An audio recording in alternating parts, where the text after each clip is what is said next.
गुरुजी राधे राधे। राधे राधे। मेरा नाम स्वाति हुआ, मैं रांची झारखंड से आई हूँ। मेरा मायका फ़िलहाल अभी रांची झारखंड में है। मेरा 4-5 सवाल है, इसलिए मैं फ़ोन लेकर करके खड़ी हुई हूँ।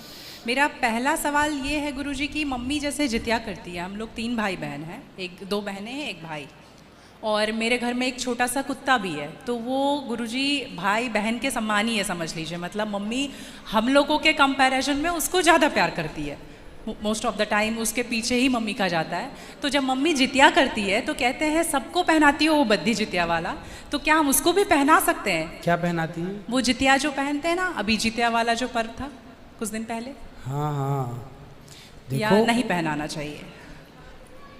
ये क्या होता है, पहले ये समझाओ, हम अभी समझे नहीं क्या होता है। भाषा मिसमैच हो रही है। मैं बताती हूँ। जैसे पति के लिए तीज किया जाता है, करवा चौथ किया जाता है, ठीक उसी प्रकार से बच्चों के लिए जितिया का पर्व किया जाता है। हमारे यहाँ उसे संतान सप्तमी कहते हैं शायद, मुझे इसका ज्ञान नहीं है। हाँ हाँ, हमारे यहाँ उसको संतान सप्तमी बोलते हैं। ठीक जी, ठीक है, ठीक है। देखो, बच्चों के साथ बच्चों का व्यवहार करो, जीव मात्र से प्रेम करना बुरा नहीं है। सबसे प्रेम करो, सबको रोटी दो, सबको प्यार करो, सबको दुलार करो। प्यार दुलार करने में कोई बुराई नहीं, पर हर चीज की मर्यादाएं हैं। आप जितना प्यार अपने पति से करती हैं, आप उतना प्यार, उस तरह का प्यार पर पुरुष से करेंगे तो ये मर्यादा के खिलाफ है। मतलब प्यार अब कहेंगे नहीं जी जैसा हम अपने पति से करते हैं वैसे तुमसे भी करेंगे, वो अमर्यादित हो जाएगा। उसी तरह हम गाय से जो व्यवहार कर सकते हैं वो कुत्ते से नहीं कर सकते। तो हर चीज की एक मर्यादा है। कुत्ते को देहली के बाहर रखा जाता है, घर के अंदर नहीं। बट वो तो हमेशा घर में ही रहता है। वो आपकी अज्ञानतावश है। तो कुत्ता जहां जहां अपने पांव रख देता है, कुत्ता जहां जहां होता है वो अशुद्ध हो जाती है जगह। कुत्ता के स्पर्श से अशुद्धि आती है। तो इसलिए कुत्ता को रोटी खिलाने का विधान तो है। कुत्ते को आवश्यकता है तो आप उसकी दवाई भी कराइए, है ना। अनायास उसे छूने का विधान नहीं है। तो फिर गुरुजी उसको घर से बाहर कर दें? बाहर क्या, कुत्ते घर के अंदर रहे कब? आज के ज़माने में फैशन का ज़माना है तो लग्जरी गाड़ियों में घूम रहे कुत्ते। गाय है आपके घर में? नहीं गुरुजी, उसके लिए इसलिए नहीं पॉसिबल है क्योंकि आप फ्लैट में नहीं रख सकते हैं। आप खुद अगर रेंट पे रहते हैं तो समस्या तो यही है कि आज हम कुत्ते को रखने को पॉसिबल मानते हैं पर गाय को रखना इम्पॉसिबल मानते हैं। गुरुजी दिक्कत तो कुत्ते से भी है बहुत लोगों को। हाँ। लॉजिकली देखा जाए, अगर उसको हम बाहर लेकर के जाते हैं शौच के लिए तो उससे भी दिक्कत है, लेकिन कुत्ते में मैनेज हो जाता है क्योंकि हम बाहर लेके जाते हैं। एक्चुअली कुत्ते में आप लोग मैनेज करना सीख गए हैं। काश गाय के साथ भी मैनेज करना सीख गए होते तो गाय भी मैनेज हो जाती है अभ्यास से। अब कुत्ते के संग रहते रहते अभ्यास हो गया। गाय भी ना, छोटी सी गाय आती है जो हिमालय तरफ की गाय है ना, वो बहुत छोटी सी होती है। वो गाय यदि आप घर में रखेंगे तो वो आपके बिस्तर में सो सकती है, वो आपके संग खा सकती है। मतलब छोटी सी होती है, 1 लीटर दूध देती है वो, और इतनी प्यारी गाय होती है, इतनी सुंदर होती है। मतलब पूरे भारत देश की सर्वश्रेष्ठ नस्ल है वो, सबसे सुंदर सर्वश्रेष्ठ गाय। वो गाय सिर्फ कम दूध देती है। मतलब अपनी गौशाला में जितने छोटे छोटे बछड़े हैं ना, छोटे छोटे, मतलब सामान्य गैया का जो बछड़ा 1 महीने में होता है ना, उतनी बड़ी तो वो पूरी गाय होती है। मतलब उसे आप गोद में लेके जा सकते हैं। वो बच्चे की माँ बन गई है, लेकिन उस गाय को आप अपनी गोद में ले सकते हैं, वो भी गाय होती है। तो कुत्ते वालों को उस गाय के साथ मैनेज कर लेना चाहिए। अच्छा, मतलब उस हाइट, मतलब उस गाय की हाइट की ग्रोथ नहीं है, वो गाय की हाइट, वो गाय बहुत छोटी सी होती है, इतनी सी होती है कि आप उसे गोद में ले सकते हैं। आप उसे गोद में लेके पूरे घर में घूम सकते हैं। मतलब इतनी छोटी गाय होती है वो। देखो, भगवान को पता था कलयुग में ऐसा होगा, इसलिए ऑप्शन दे रखा है। आप कुत्ते को गोद में लेके घूमते हैं, पर भगवान ने ऑप्शन दे रखा था, हम लोगों का ध्यान उस तरफ गया नहीं। सही बात। गुरुजी, मेरा दूसरा सवाल ये है कि ये सवाल बेसिकली मेरी बहन के घर वालों का है। चिकन नहीं खाना चाहिए क्योंकि उसमें जान होती है, कोई भी जानवर नहीं खाना चाहिए क्योंकि जान होती है। प्लांट में भी तो जान होती है ना गुरुजी? हाँ, होती है। तो फिर हम उसको तोड़ते हैं तो उसको नहीं दर्द होता?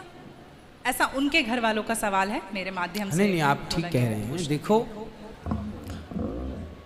किसी आप ना गेहूं को चबा जाइए जी, चने को चबा जाइए, दालों को चबा जाइए, तो वो रोती नहीं है, चीखती नहीं है, उसमें रक्त नहीं होता, हड्डी नहीं होती, मांस नहीं होता, वो चीखती नहीं है, चिल्लाती नहीं है ना। पर आप मुर्गी को मारिए तो वो चीखेगी, चिल्लाएगी, भागेगी, खून है, हड्डी है, मांस है ना।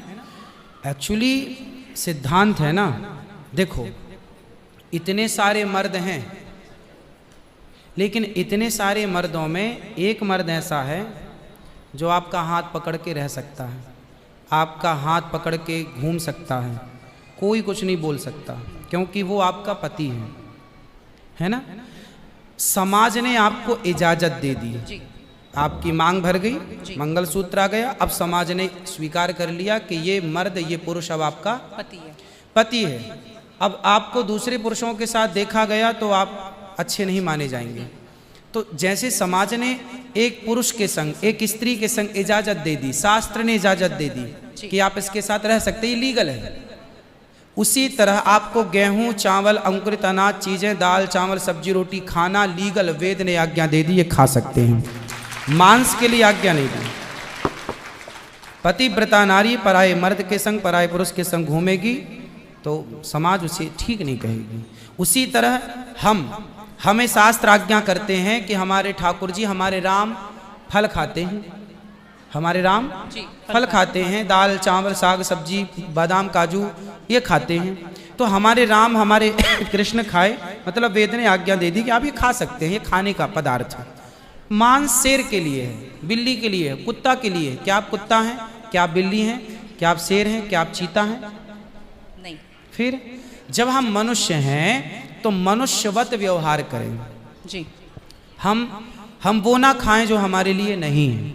अब मांस खाने वाले जानवर ना, आप गौर से देखिएगा, मांस खाने वाले जितने जानवर होते हैं, कुत्ता, बिल्ली, चीता, शेर, सब जीभ से चाट चाट के पानी पीते हैं जी। आपने कुत्ते को पानी पीते देखा हो? जीभ से पीते। लेकिन आप कैसे पानी पीते हैं?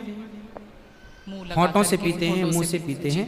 गाय कैसे पानी पीती है? मुंह से, जैसे हम लोग पीते। कुत्ता चाट के, बिल्ली चाट के। मतलब शाकाहारी जानवर और मांसाहारी जानवर दोनों ईश्वर ने बनाए हैं। गाय को आप मांस परोसिए, नहीं खाएगी, वो बकरी को मांस परोसिए नहीं खाएगी, भैंस को मांस परोसिए नहीं खाएगी।